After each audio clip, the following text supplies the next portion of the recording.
Once there was a woman.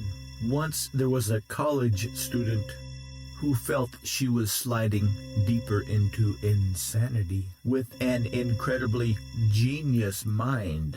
But she also knew that people that are crazy aren't worried about being crazy. When he graduated from high school, he was heavily recruited because that's what insanity is. He had become the great hope for humanity, having a self-generated idea about reality that isn't correct, to cure the energy and population crisis. So she went to see a counselor.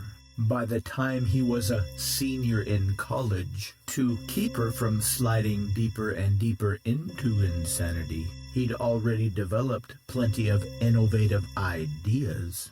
The therapist was excited to try a new technique, and he already knew what his PhD thesis was going to be, one meant to give different meanings to problem ingredients. His final test as an undergrad before starting graduate school.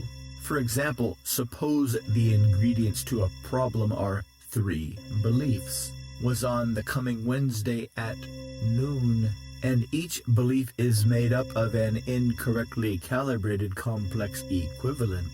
It was his last one, and he was certain it would be an easy A. By destroying each complex equivalent on Saturday afternoon before the exam, his roommates invited him to a party with a non-stop verbal and linguistic onslaught. There he met a beautiful girl, a student in statistics, of meaning decoupling destruction.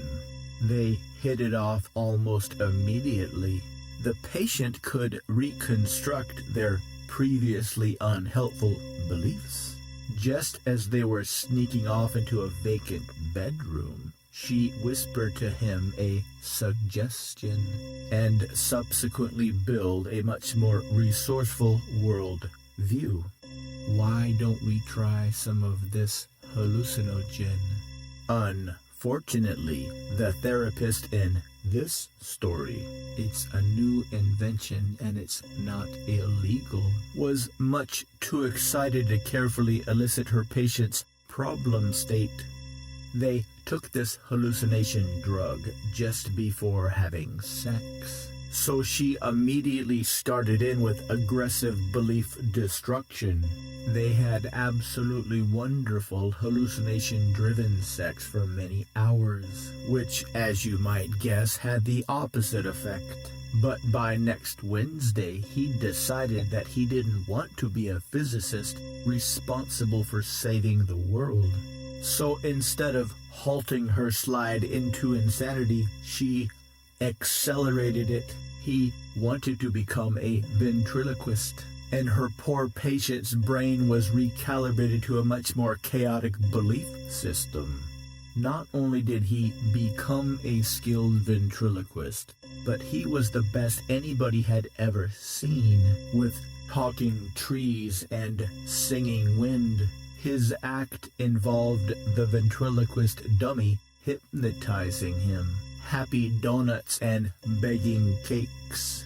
And while he was asleep on stage, the dummy would tell plenty of funny jokes. But for some odd reason, she preferred this new reality. He and his ventriloquist dummy made a fortune together. After all, a congruent hallucination. And the ex-physicist and his statistician wife had a wonderful life together, is much better than an incongruent reality. Whether or not this is a hallucination is up to you.